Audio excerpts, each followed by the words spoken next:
Boa noite, amados irmãos e irmãs, aqueles que são membros da Shalom e aqueles que não são.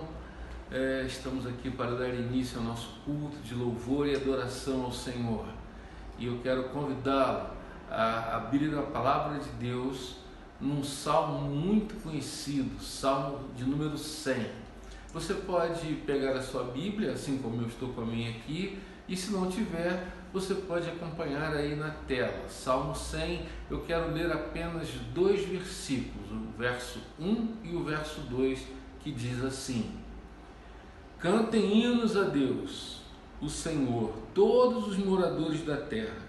Adorem ao Senhor com alegria e venham cantando até a sua presença. Que Deus nos abençoe e que o Espírito Santo esteja ungindo um ministério de louvor para estar não cantando, mas adorando ao Senhor nosso Deus. Amém.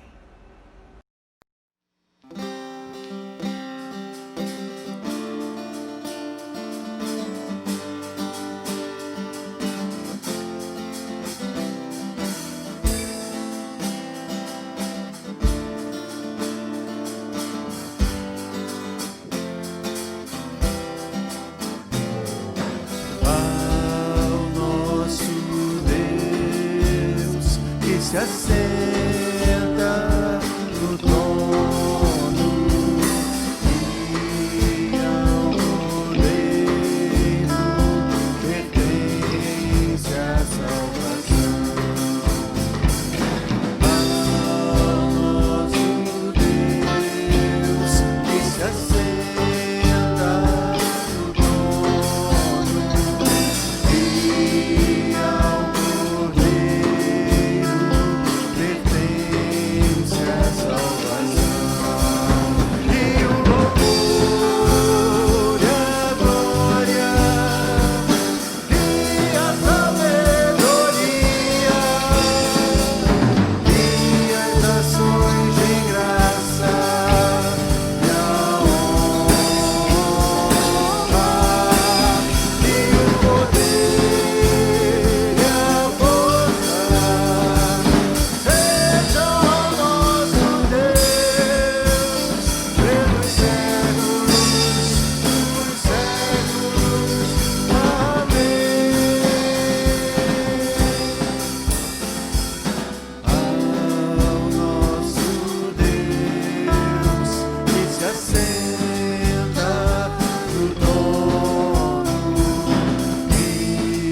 ao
Senhor, eu nasci pra te chamar de Deus, eu nasci pra te chamar de Pai, e andar do teu lado. Senhor, desde o ventre da minha mãe, eu sou povo exclusivo teu. abençoado se vivo obediente, pois todo dia o pecado vem me chama, todo dia as propostas vêm me chama, todo dia vem as tentações.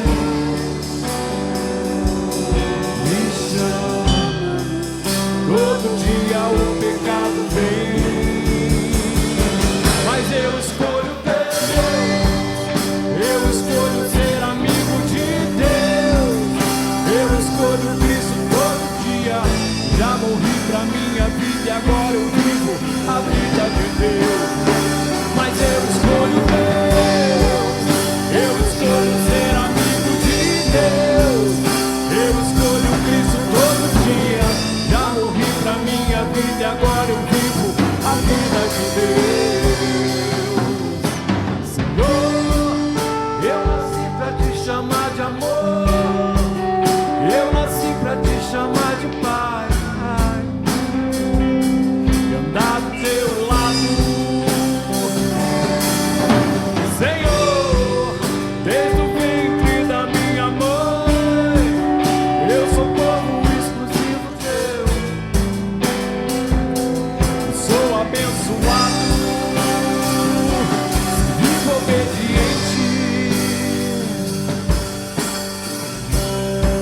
mas todo dia o pecado vem me chama, todo dia as propostas vêm me chamam, todo dia vem as tentações me chamam, todo dia o pecado vem, mas eu escolho Deus, eu escolho ser amigo de Deus, eu escolho Cristo todo dia. Já morri pra minha vida e agora eu vivo a vida de Deus, mas eu escolho Deus, eu escolho ser amigo de Deus, eu escolho Cristo todo dia. Já morri pra minha vida e agora eu vivo a vida de Deus, mas eu escolho Deus,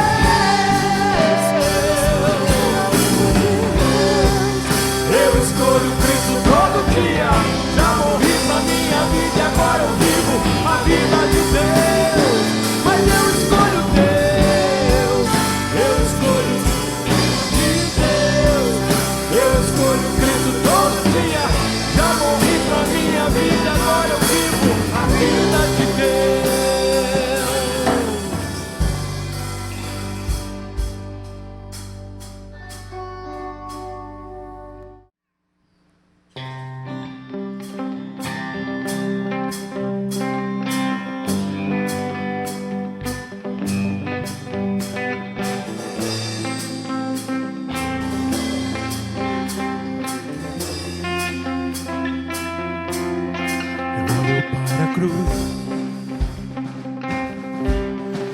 Para a cruz eu vou, do seu mover participar, tua obra vou cantar. Meu Salvador na cruz mostrou o amor do Pai, do justo Deus.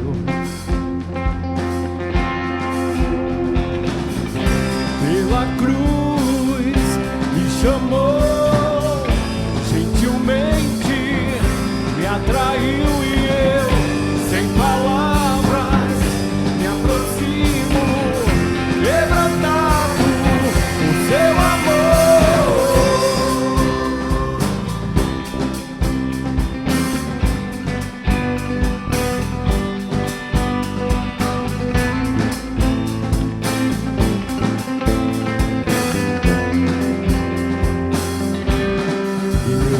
Da vida, de graça recebi por sua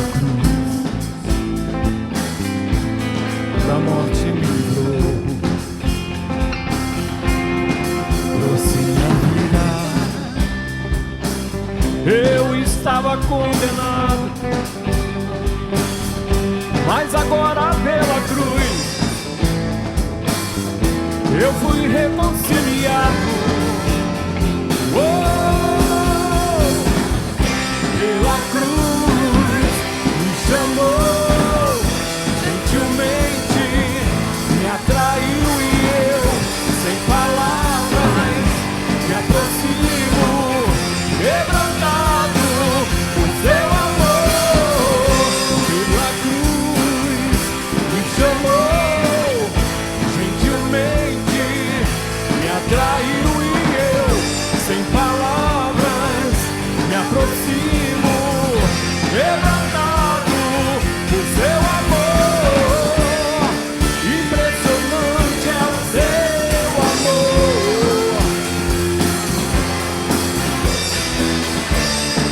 Me redimiu e me mostrou o quanto é fiel.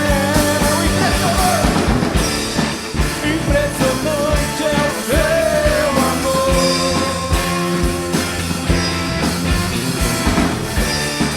Me redimiu e me mostrou o quanto é fiel.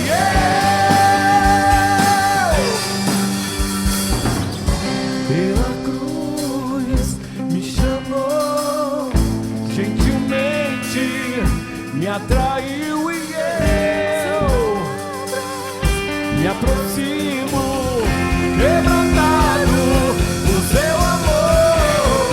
Pela cruz me chamou,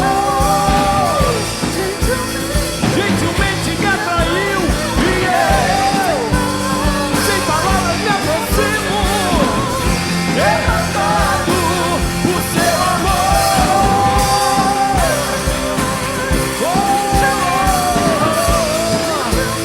Gentilmente me atraiu,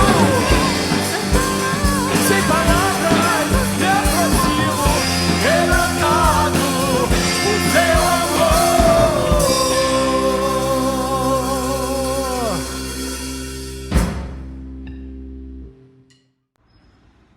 Louvado seja o Senhor nosso Deus por esses louvores tão lindos, tão maravilhosos, que não são para nós, né? São todos eles para a honra e para a glória do Senhor Jesus.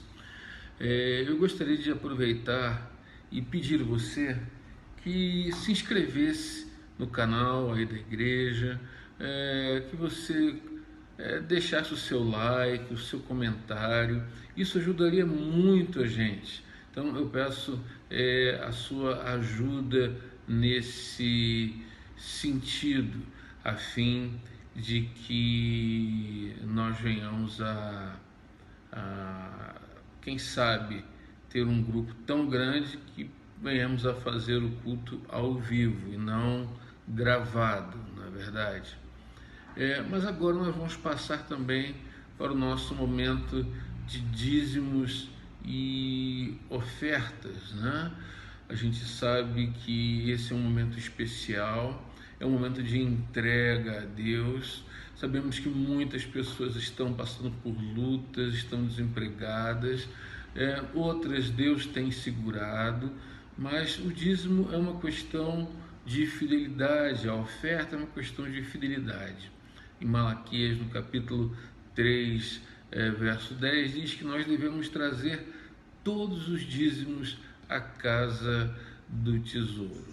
E se você sentir no seu coração e fizer por amor, porque na igreja o que você não faz por amor, você não faz de outra forma, né? Não é por força, não é por violência, não é por outra maneira. E se você sentir o desejo de participar conosco, de dar essa oferta, de nos ajudar a honrar esses compromissos que temos, que assumimos até mesmo antes dessa pandemia, desse surto, você pode fazê-lo através desta conta que está aparecendo aí na tela, que é a conta da igreja, né? Onde você pode fazer o seu depósito e saber que as pessoas farão um bom uso desse dinheiro para a honra e para a glória do Senhor. E se você preferir, você pode entregar esses valores de oferta de dízimo diretamente na casa da nossa tesoureira. Se você sabe onde ela mora e quiser ir lá, né, ela te dá essa liberdade. Se você não puder ir, né, e se você também a conhece, tem o seu telefone, liga para ela. Eu sei que ela vai lá, porque ela tem feito isso. A nossa irmã é uma irmã muito dedicada ao serviço do Senhor, assim como nós devemos, entregando aquilo que é de Deus, não nosso, né? Dando a Ele os nossos dízimos e as nossas ofertas. Bom, feito isso, nós vamos orar agradecendo ao Senhor pela bênção do sustento que Ele tem nos dado e também da fidelidade dos nossos irmãos. Senhor, nosso Deus e nosso Pai, louvado e engrandecido seja o Teu santo nome, nome que é digno de toda honra, de toda glória e de todo louvor. Te entregamos agora, Senhor, os nossos dízimos e as nossas ofertas e rogamos e clamamos em nome de Jesus que o Senhor multiplique e que esses valores nos ajudem a honrar e cumprir os nossos compromissos. Também rogo por aqueles que estão passando por necessidades, por dificuldades, por aqueles, ó Deus, que nesse momento perderam os seus empregos, por aqueles que estão fazendo entrevista de emprego, para aqueles que estão procurando, que o Senhor os agracie e os abençoe, Senhor, para louvor da Tua glória. Traz o sustento para o Teu povo. Assim nós pedimos e desde já te agradecemos em nome de Jesus. Aleluias. Amém. Amém, amado irmão, amada irmã. Queridos, nós sabemos que no dia 31 de outubro, né, foi celebrado o dia da Reforma Protestante, que ocorreu em 31 de outubro de 1517, quando o monge Martinho Lutero apregoou aquelas teses dele, 95 teses, na porta da igreja lá, da igreja católica, e ali começou o maior movimento de reforma da igreja da história. E hoje eu quero aproveitar esse clima de lembrança da reforma protestante e quero trazer uma mensagem para você que fala sobre reforma, algo que Deus colocou no meu coração e algo que Ele falou no meu coração e creio que Ele vai falar também ao seu coração. Por isso, eu vou pedir que você deixe a sua Bíblia aberta aí no Evangelho de João, capítulo 4. Agora, eu vou ler apenas um versículo, mas nós navegaremos por todo este capítulo e ver aquilo que Deus tem para nós. Então vamos ler? Você pode ler aí na sua Bíblia, Evangelho de João, capítulo 4, verso 4. Diz assim: E era-lhe necessário passar por Samaria.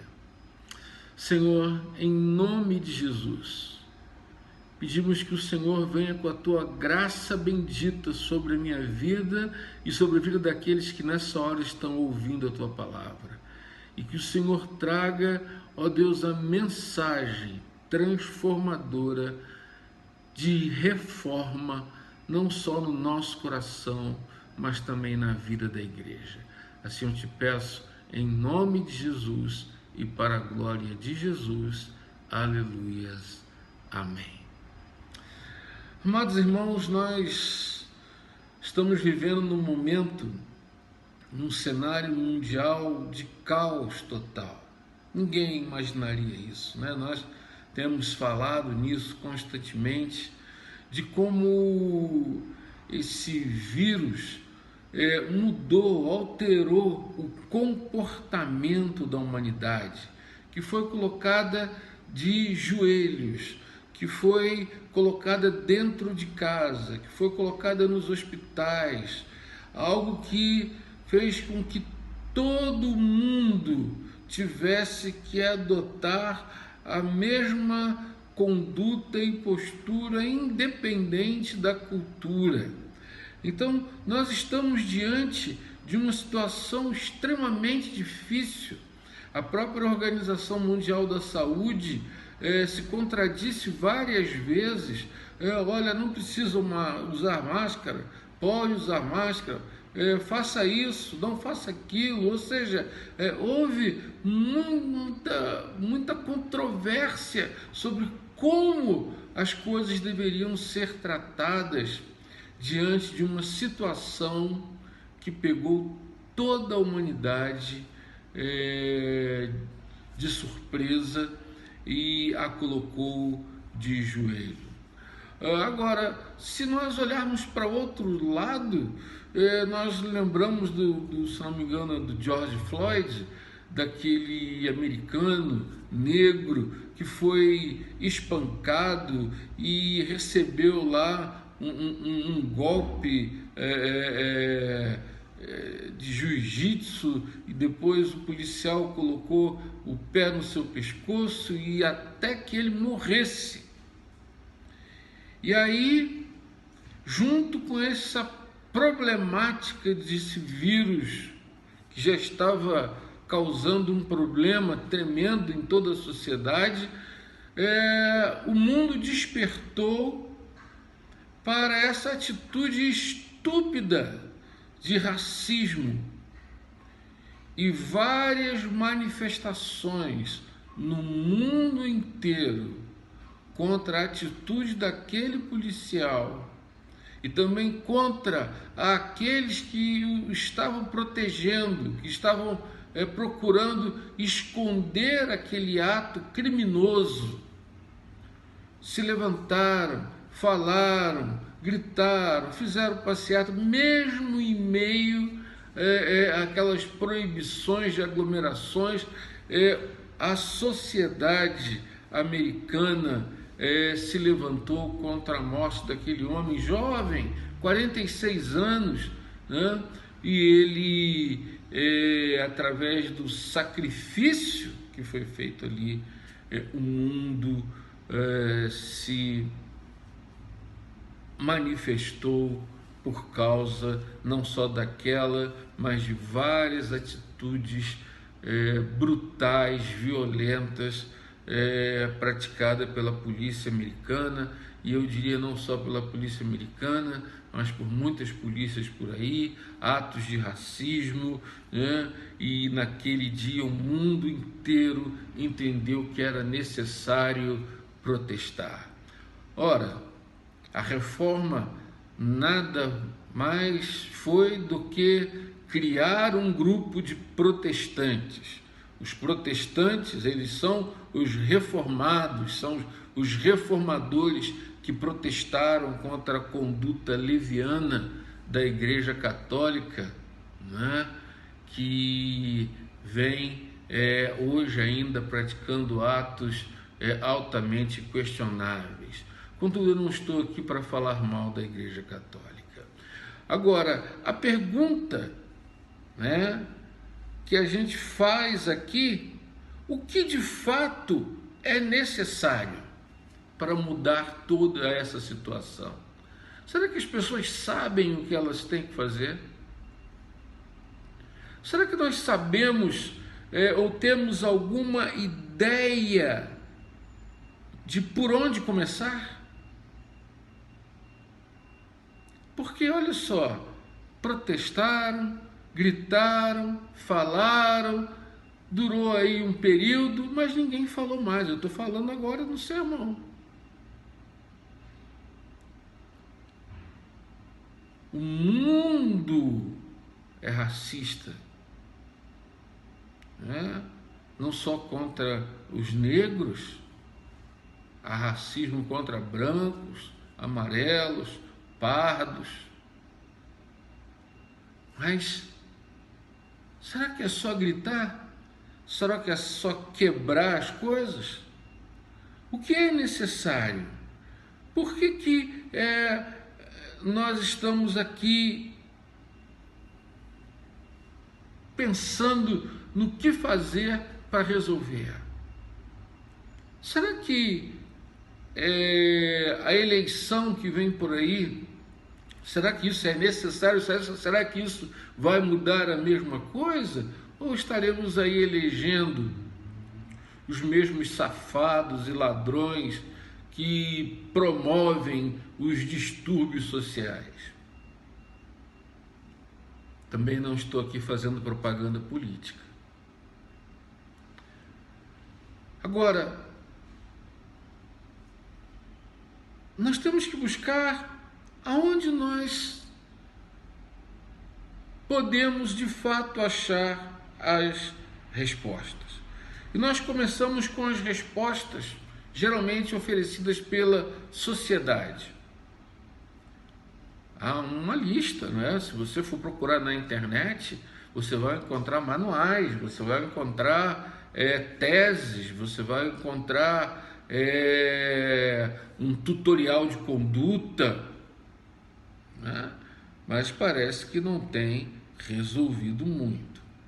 Por outro lado, essa resposta ela pode ser encontrada aqui, nesse registro feito pelo apóstolo João, em seu Evangelho, no capítulo 4, começando aí no verso 4, né? Onde diz que era-lhe necessário passar por Samaria.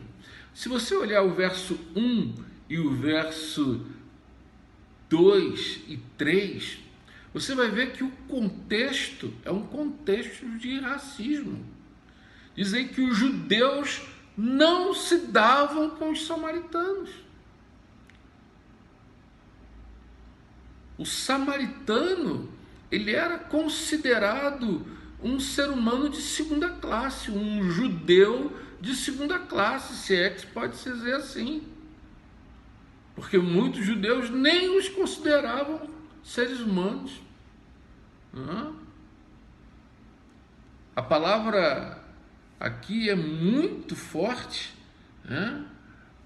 Mas aí o verso 4 nos diz aqui que era necessário que Jesus passasse por Samaria. Ou seja, era uma ação intencional. A palavra edei ou hedei, né? Significa é necessário, é preciso, ou seja, não é uma necessidade geográfica, mas é aquela vontade que faz parte do plano de Deus. Do plano de Deus. Era necessário. Ou seja, por quê? Porque Jesus tinha uma resposta para aquela situação. Era necessário porque ele tinha uma resposta, ele tinha uma solução para aquilo, né? Mas isso nos leva a fazer a pergunta: ora, se a sociedade que nós vivemos hoje, né, tem os seus tutoriais, tem as suas teses, tem os seus planos, a igreja também tem uma resposta a dar. Mas a pergunta que temos que fazer é: por que era-lhe necessário passar em Samaria? E aqui eu tenho que dar uma explicação, né? O reino de Israel era composto por 12 tribos. Depois que o rei Salomão se desviou do caminho do Senhor, Deus resolveu puni-lo através da divisão das tribos e levantou um homem que era servo de Salomão, chamado Jeroboão, que se rebelou contra o filho de Salomão após a sua morte, que se chamava Roboão. Então Roboão e Jeroboão entraram em conflito e essas tribos se separaram. Judá e Benjamim ficaram sob o reinado de Roboão, da descendência de Davi, e Jeroboão ficou com 10 tribos, né? e houve uma intriga entre eles, porque o povo ia adorar em Jerusalém e Jeroboão não queria que o povo fosse para lá. E aí ele criou um bezerro lá, de prata, de ouro, e começou uma adoração, estabeleceu seus próprios sacerdotes, e isso irritou a Deus de tal maneira que levantou ali uma nação, uma nação inimiga, né? Os assírios, que foram lá e escravizaram aquelas 10 tribos, e eles não só fizeram isso, como eles miscigenaram o povo, ou seja, eles levavam o povo para a terra deles e traziam os outros de lá, de forma que eles começaram a casar entre si e já não eram mais judeus puros. Contudo, o povo de Benjamim e de Judá, né, também pecaram diante do Senhor, mesmo com toda a exortação, e Deus mandou a Babilônia, que também os levou cativos, mas eles não se miscigenaram, né? Eles continuaram firmes, casando entre si, mantendo a chamada sangue puro, né, entre os judeus, e por causa disso eles eram extremamente racistas e separatistas em relação aos samaritanos. E era necessário, Jesus, ele queria passar por ali. E aqui nós encontramos a primeira razão de que por que Jesus queria passar por ali. Sabe por quê? Porque o Evangelho não considera nenhuma pessoa, nenhum ser humano como alguém de segunda classe. Não considera ninguém inferior. Eu fico pensando na Índia, onde a sociedade é toda dividida em castas. Imagine se o Evangelho entra ali poderosamente, e aí essas coisas acabam, porque a mensagem do cristianismo é de que não existe nenhum ser humano de segunda classe. Mas nós somos classistas, nós estabelecemos as nossas divisões sociais, né? Nós temos as nossas próprias classes, nós temos a classe alta, a média, a miserável e a excomungada agora, né? Nós criamos essas classes, infelizmente. Então, essa complexidade nas relações, ela começa no coração dos homens que foi atingido pelo pecado de Adão, lá no Éden. O pecado entrou no mundo e corrompeu e trouxe todo esse tipo de comportamento. Todo esse tipo de comportamento. E eu fico pensando, como é que isso pode acontecer? Como é que nós nos permitimos essas coisas? É interessante que o apóstolo Paulo, lá em Efésios, capítulo 2, do verso 12 em diante, ele diz o seguinte: olha, naquele tempo, estáveis sem Cristo, separados da comunidade de Israel, e estranho às alianças da promessa, não tendo esperança e sem Deus no mundo, mas agora em Cristo Jesus, vós que antes estáveis longe, já pelo sangue de Cristo chegastes perto, porque Ele é a nossa paz, o qual de ambos os povos fez um, de samaritanos, judeus, de brasileiros, de africanos, de europeus, de norte-americanos, fez um. e derrubando a parede de separação que estava no meio, né, na sua carne, ou seja, na cruz do Calvário, ele desfez a inimizade, isto é, a lei dos mandamentos, que consiste em ordenanças para criar em si mesmo, dos dois, um novo homem, fazendo a paz. Ou seja, todos nós somos um em Cristo, somos irmãos em Cristo, quando de fato o Evangelho entra e muda o nosso coração.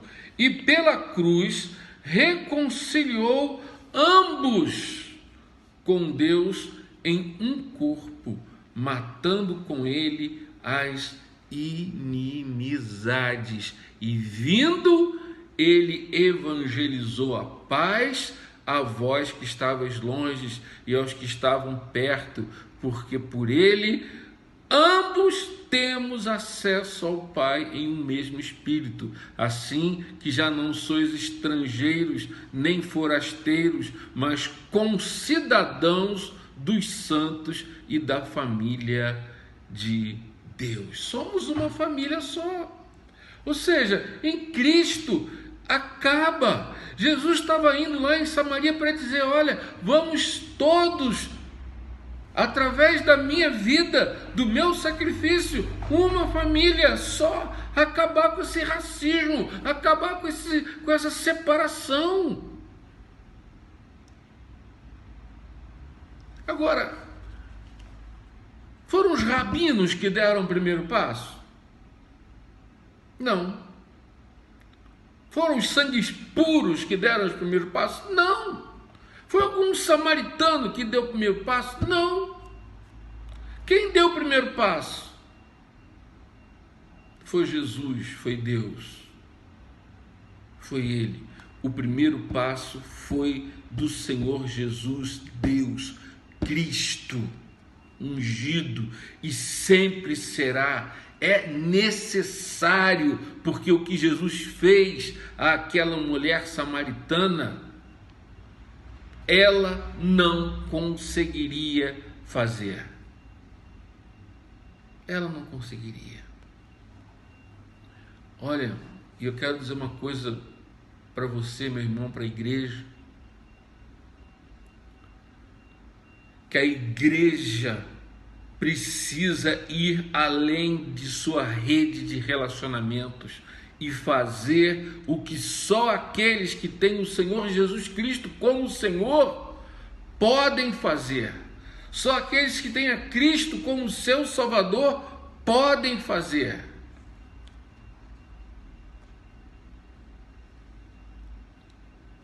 Porque só Ele pode nos dar vida. Lembre-se, tudo começa num ato soberano e providencial do Senhor Jesus. É Ele quem dá o primeiro passo. O dia que eu sentir vontade, você não vai sentir vontade nunca. Eu quero dizer que se Deus não for na tua direção, você vai para o inferno. Você vai continuar com inimizade.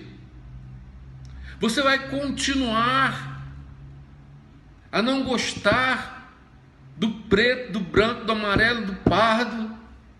Não vai. Porque você está atingido pelo pecado. Agora, a segunda razão para que o Senhor Jesus passasse por ali é que só o Evangelho tem o poder de nos dizer as verdades que precisamos ouvir. E essas verdades residem em dois níveis. O primeiro, espiritual, e o segundo, pessoal.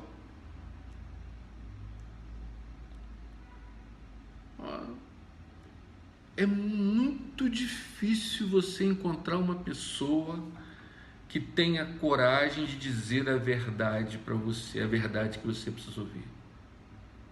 Elas estão sempre querendo lhe conformar à situação, ou a lhe instigar contra. Aquela mulher, ela tinha algum conhecimento espiritual, assim como todo ser humano tem. todo ser humano tem algum conhecimento de Deus, né? Ainda que seja algo superficial, mas é natural nosso. Nós temos o selo de qualidade, ou seja, nós temos a marca daquele que nos construiu, que nos fez. Então, esse conhecimento, essa superficialidade que a humanidade ainda tem sobre Deus, precisava ser confrontada. Né? Quando você confronta superficialidade e a profundidade do conhecimento de Deus, é inevitável que os questionamentos surjam. A primeira coisa que a gente olha, que o Senhor Jesus começa mostrando que ela não o conhecia e nem o que ele estava querendo lhe dar. Uma coisa interessante isso. Não sabia.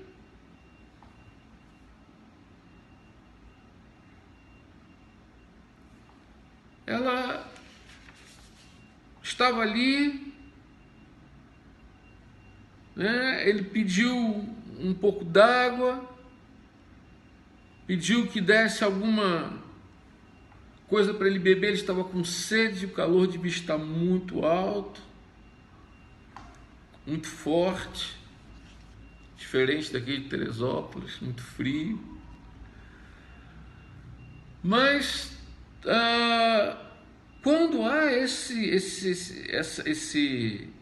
encontro, né, nesses níveis de confronto espiritual e pessoal, a superficialidade e a profundidade se chocam.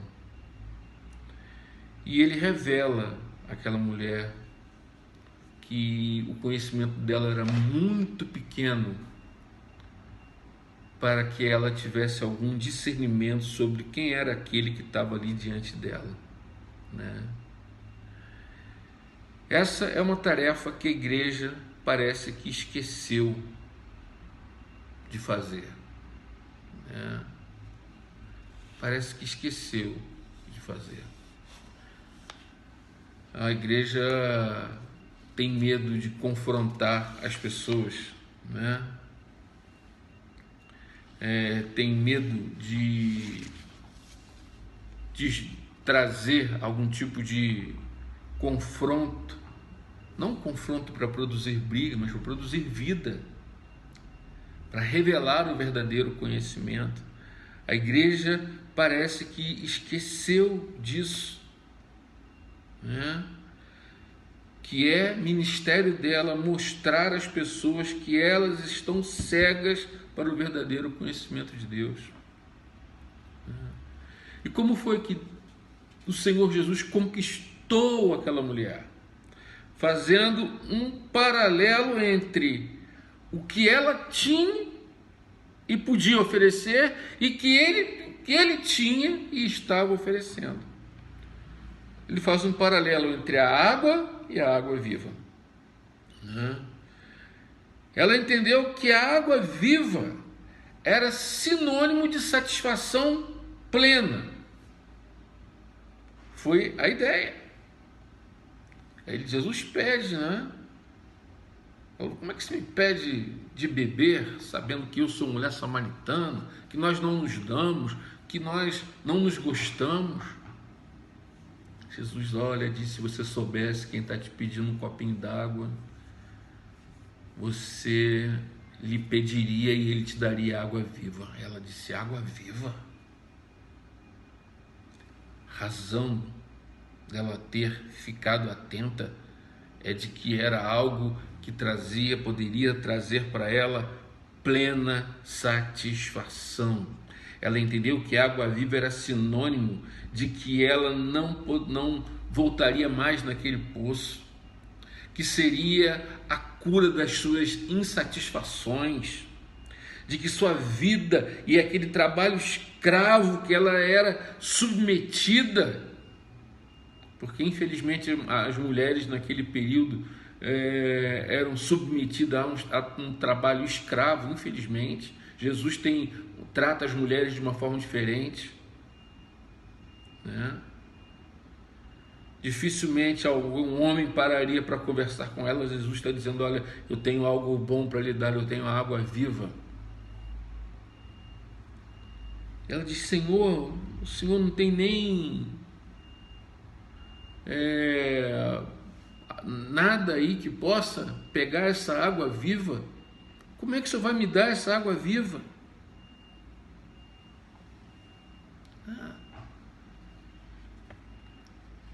Mas ela ficou tão impactada que ela disse: Senhor, dá-me dessa água para que eu não tenha mais que vir aqui. Opa! Mudou a situação. Já não era mais Jesus que estava pedindo água. Se você olhar o capítulo 4, né, o verso 7 fala: Jesus, dá-me de beber. Mas agora já não é mais Jesus que está pedindo, é ela que está pedindo: Senhor, me dá essa água. Me dá essa água, Senhor, para que eu não tenha mais que vir aqui tirá-la. A situação muda radicalmente. A mulher está convencida de que o Senhor Jesus pode lhe dar algo que de alguma forma vai mudar radicalmente a sua vida. E essa é a nossa mensagem. Essa é a minha mensagem. Essa é a mensagem da reforma protestante. A mensagem que nós temos algo que pode transformar a oposição ao Senhor Jesus, os questionamentos sobre Deus, em anseio e desejo de tê-lo como seu Senhor e como seu Salvador, de querer essa água.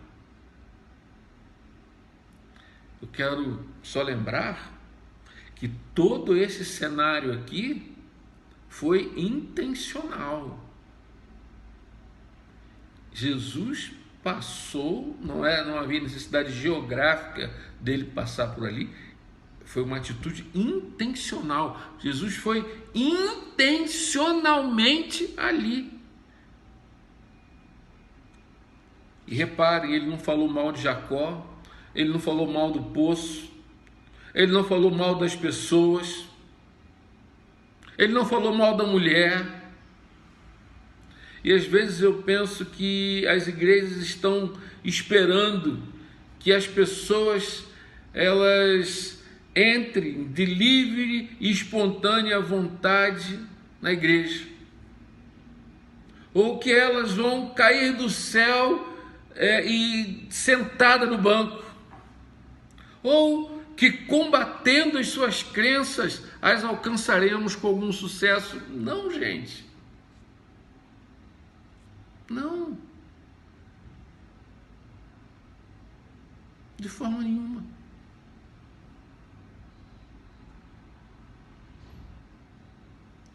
De forma nenhuma. Nós precisamos fazer a mesma leitura aqui. Nós precisamos de um ato intencional para comunicar o Evangelho. Eu sei de um rapaz, ele morava num lugar muito... não chega a ser interior, hoje é um bairro nobre. Esse rapaz estava voltando da escola e ele desceu do ônibus e a rua o qual ele tinha que caminhar para chegar em casa era muito escura. Ele começa a andar. Quando ele chega num determinado momento, ele vê um homem numa encruzilhada, estava ventando, fazendo um trabalho de macumba.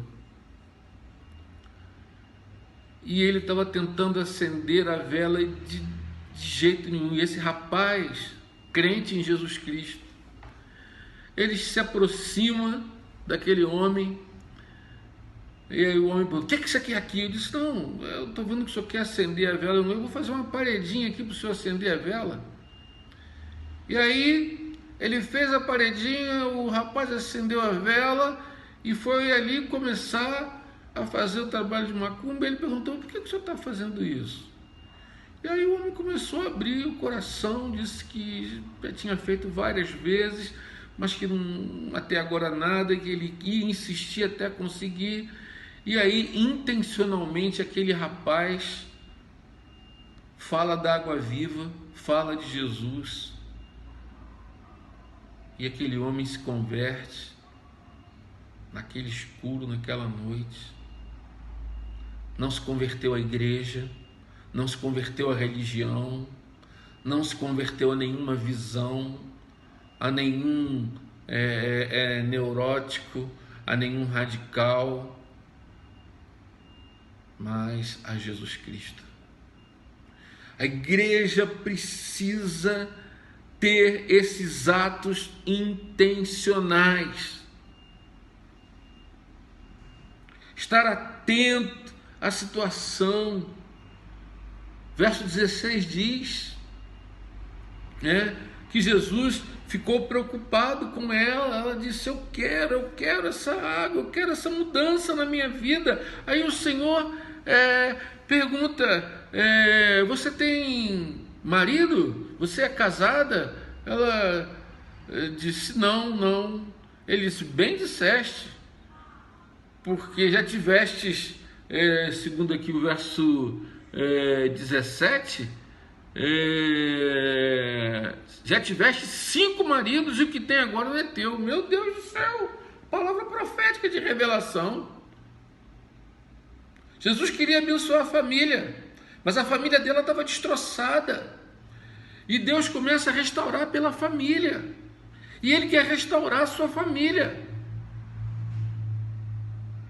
Ele não estava ali para difamar a mulher. A mulher disse: Senhor, se você continuar aí, verso 19, vejo que tu és profeta.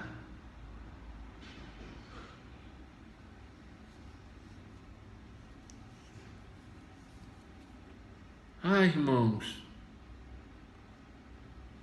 o Evangelho tem poder para revelar o que somos, quem somos, para nos transformar. Se o estado de pecado do ser humano não for revelado e suas consequências não forem manifestas, não haverá desejo no coração do homem de arrependimento e de mudança.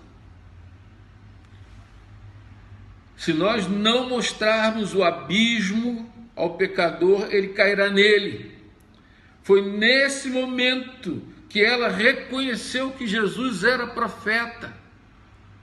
Foi nesse momento que ela reconheceu que Jesus era diferente, que havia uma boa notícia. Há muitas coisas escondidas nas vidas das pessoas que só o Evangelho tem o poder de revelar. Mas ainda há algo muito especial aqui, que revela a terceira necessidade do Senhor Jesus ter passado por ali. Sabe qual foi? Foi a revelação do Senhor Jesus de que a mensagem do Evangelho é que define os verdadeiros adoradores e a abrangência de onde adorar a Deus. Ele não entra em disputa. Ele não está dizendo: o louvor daquela igreja é melhor, o louvor daquela comunidade, o louvor daquele grupo é melhor, não, o louvor de Samaria é melhor, o louvor de Jerusalém. Não entra nisso, não. E você também tem que entrar nisso, não, meu irmão. Não é porque uma igreja tem uma orquestra, tem uma banda, tem um jogo de luz, pode ter os melhores instrumentos e ter tudo dentro daquela igreja, mas Jesus não está lá.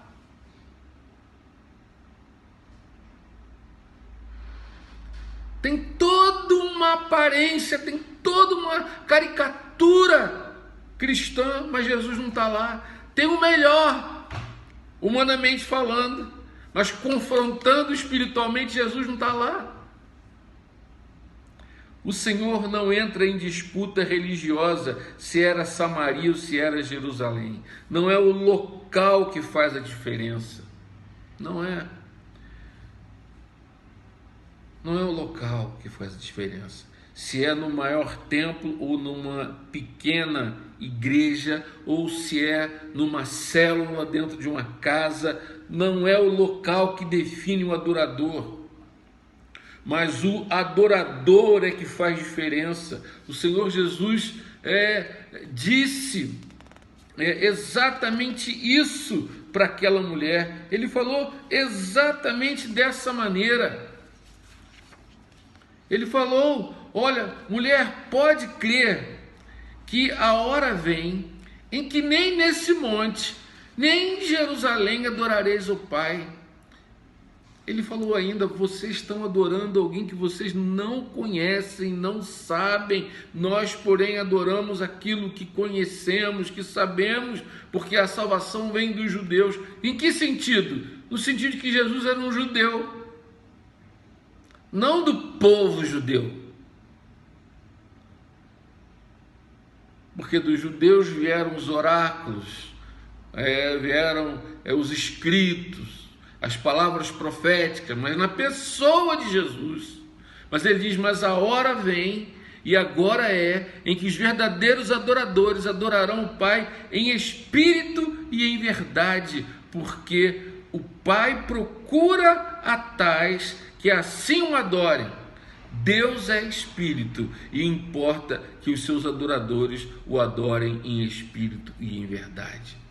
Eu posso estar no meio da praça, eu posso estar no meio da selva amazônica,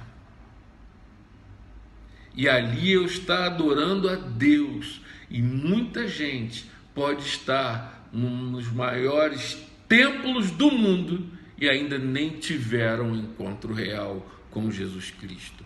Quando o Senhor Jesus mostra que Deus é espírito, o local se torna secundário e que seus adoradores devem estar ligados a Ele espiritualmente.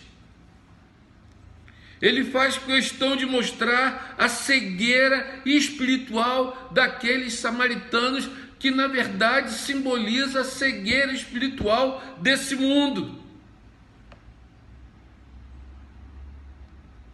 A cegueira espiritual também dos judeus, que em relação ao local achavam que só em Jerusalém era o local de adoração.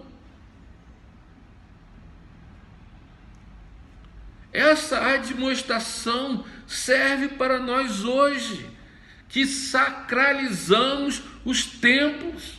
Eu me lembro de um menino que me pediu permissão para tocar no púlpito. Eu falei: filho, isso aí não é nada, é um pedaço de madeira onde eu apoio minha Bíblia.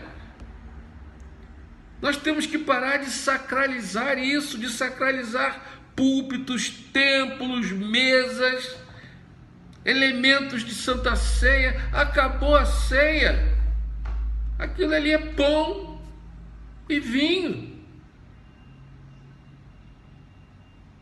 Tem gente que sacraliza isso, é o que simboliza, é o que santifica. Ah, queridos, nós precisamos entender que não é o templo que santifica as pessoas, mas é a reunião dos santos que santifica o local. Olha, eu posso estar lá no templo,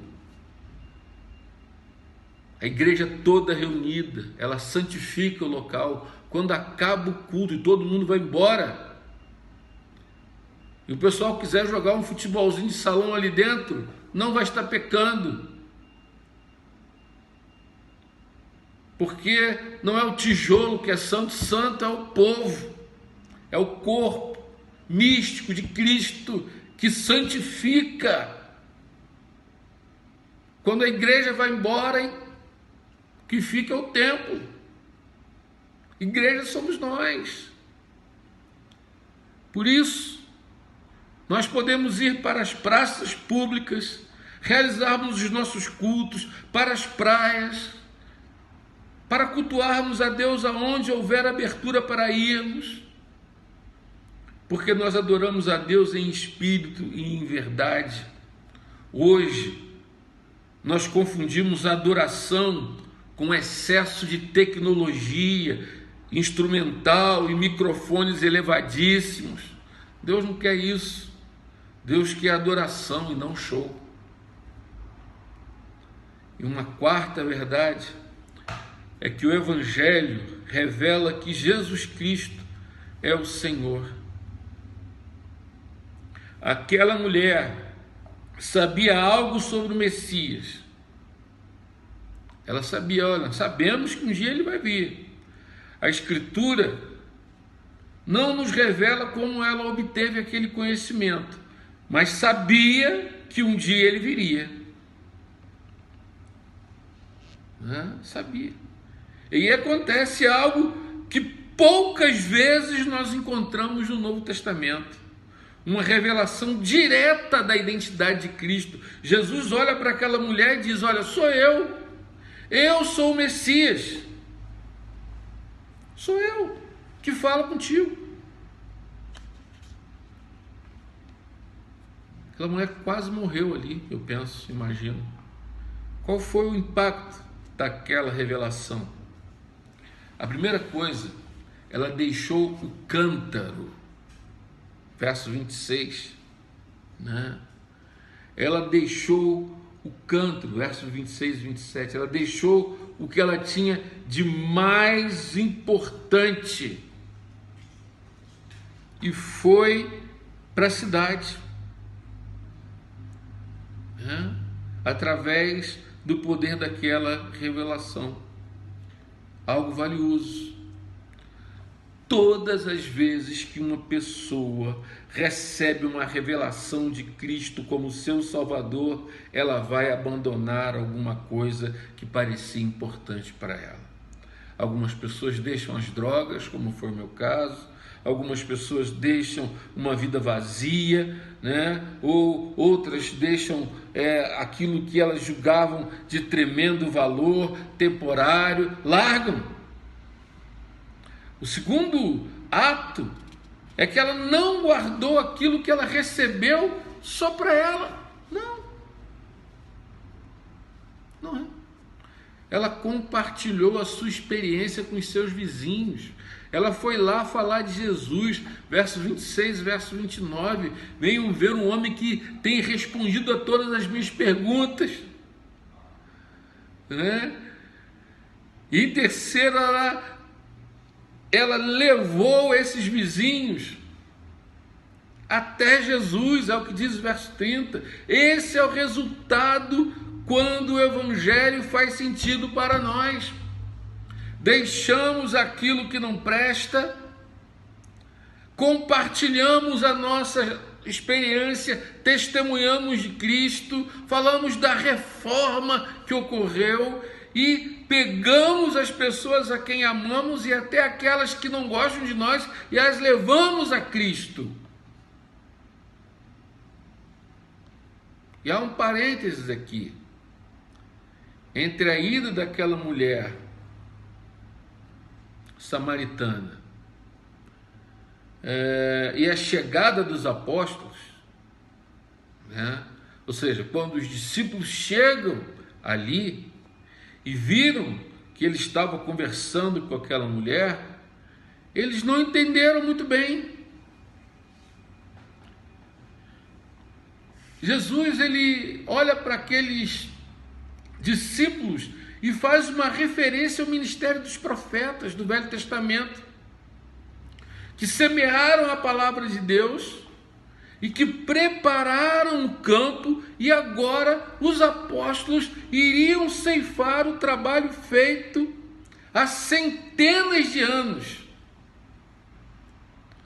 Ou seja, a revitalização espiritual dos samaritanos levou anos e anos, mas não passou despercebido pelo Senhor Jesus.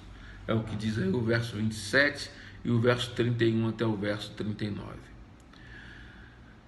Há muitas igrejas morrendo, irmãos, muitas, fechando as suas portas. O projeto de revitalização é longo e um trabalho conjunto tem que ser feito. O texto diz aqui que um é o semeador e o outro é o ceifeiro. Mas parece que os pastores querem uma glória para si. Eles querem semear e ceifar ao mesmo tempo. Essa foi uma lição muito dura para os apóstolos, pois eles mesmos fizeram acepção de pessoas. Quando nós olhamos lá em Atos, capítulo 8, do verso 4 até o verso 8, quando Filipe começa a pregar aos samaritanos e muitos deles começam a se converter, né? Atos capítulo 8, verso 14 e 17, diz que os apóstolos lá de Jerusalém mandaram Pedro e João para saber se era isso mesmo, se era real aquilo. A acepção de pessoas só pode ser quebrada quando o nosso coração está em primeiro lugar no reino de Deus. E concluindo, eu já estou indo longe demais, mas é culto online, né, irmão? Estou pregando, eu não estou aqui para passar tempo, estou aqui para te abençoar por causa do nome de Jesus, né? Eu quero concluir dizendo que o fato é que aquilo que aconteceu, aquele encontro planejado intencionalmente pelo Senhor Jesus, que fazia parte da sua soberania, aquele encontro com aquela mulher samaritana, obteve os frutos desejados por Deus para a eternidade. Por quê? Porque muitos creram, muitos. O verso 39 até o verso 42, a aldeia toda se converte, e eles ainda disseram assim: já não é mais pelo que você nos falou, mas porque nós estamos ouvindo e estamos testificando que este era o Messias que devia vir, este é o Filho de Deus. Gente, que coisa extraordinária, só Deus pode proporcionar isso, só Deus pode colocar no coração do homem que Jesus Cristo é o Salvador do mundo. E para nós terminarmos, eu não posso terminar sem aplicar. A primeira aplicação que nós temos que fazer diante de tudo isso que nós ouvimos é perguntar para nós mesmos qual é a nossa responsabilidade. Eu diria que a primeira coisa que eu e você temos que fazer é que nós precisamos ser obedientes a esses encontros da soberania do necessário. Muitas vezes, Deus vai nos conduzir para um encontro com um samaritano. Se é que eu posso dizer simbolicamente assim, com uma pessoa com quem você não deseja ter relacionamento. Mas isso é inevitável. Se você é um servo de Cristo, Deus soberanamente, necessariamente se levará por esses caminhos. Lembre-se que isso será uma iniciativa de Deus através de nós como seus instrumentos. Segundo, nós temos que nos perguntar por que nós não conseguimos obedecer aquilo que Deus exige de nós. A resposta é fácil e vai servir como aplicação. Nós temos que aprender com a experiência daquela mulher samaritana, né? É a mesma de todo pecador. Nós não podemos atender ao que ele pede de nós se continuarmos a viver do pecado de Adão, que atingiu toda a humanidade. Então, se eu não consigo obedecer a Deus por causa desse pecado, Eu preciso que alguém transmita, e esse alguém é você que vai falar de Jesus. Uma terceira aplicação também vem em forma de pergunta: como o Senhor Jesus vai cumprir essa missão através da igreja, através da sua e da minha vida? Bom, o Espírito Santo vai nos habilitar a compartilhar o Evangelho. Ele vai colocar a pessoa no seu caminho. O resultado da mensagem pertence a Deus, não a você. Muitos pastores acham que o resultado é porque ele está pregando, que o culto só é bom se ele pregar, se a pessoa só se converte se for ele. Não, nada disso. O resultado é de Deus, pertence a Deus. Por isso não devemos esperar muito das pessoas, mas de Deus, porque só Ele tem o poder de inclinar o coração das pessoas. Uma quarta aplicação, também em forma de pergunta, é: o que Deus está pedindo de você? Ele pediu um pouco de água, mas o texto termina e não diz nada, e eu creio que aquela mulher não deu água, creio que Jesus não comeu nem a comida que os apóstolos levaram. Mas o que eu posso dar com a ajuda do Espírito Santo? Um espírito obediente, uma vida santa, fidelidade à Escritura, e para isso é necessário beber a água viva. E para concluir,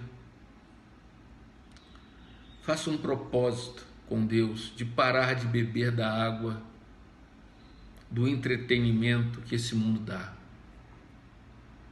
Eu sei que tem muita gente bebendo aí dos entretenimentos desse mundo, eu sei. E você contará com a cooperação do Espírito Santo a lhe guiar ao que é soberanamente necessário para a glória de Deus. Amém. Senhor Jesus, aquele encontro foi um encontro intencional. E quando agora, Pai, lembramos, ó Pai, que no mês passado, no dia 31, ó Pai, nós lembramos da reforma protestante.